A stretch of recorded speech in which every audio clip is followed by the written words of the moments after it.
Hello all, ఇవాళ cashew milk chia seeds pudding చూపించబోతున్నాను. 10 minutes క్యాష్యూని వాటర్లో నానబెట్టండి. ఆ తర్వాత చట్నీ జార్లో ఇలాగా క్యాష్యూ వాటర్ వేసి మంచిగా క్యాష్యూ మిల్క్ తయారు చేయండి. ఈ క్యాష్యూ మిల్క్ మన బౌల్లోకి తీసుకొని మనకు కావాల్సినంత చియా సీడ్స్ వేసి నానబెట్టండి.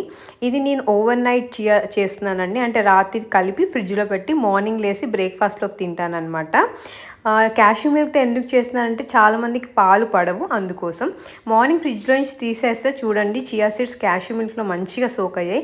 1 టేబుల్ స్పూన్ కోకో పౌడర్ వేస్తున్నానండి. కోకో పౌడర్ చాలా హెల్త్కి మంచిది, యాంటీ ఆక్సిడెంట్, స్కిన్ గ్లోయింగ్కి హెల్ప్ అవుతుంది.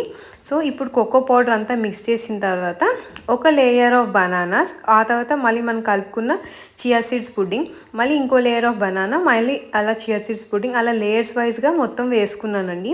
ఎందుకంటే కోకో పౌడర్ వేసాం కదా, కొంచెం చేదుగా ఉంటుంది కాబట్టి ఫ్రూట్స్తో ఇలాగ నట్స్తో టాప్ చేసుకొని హెల్దీ బ్రేక్ఫాస్ట్ ఎంజాయ్ చేసేయండి.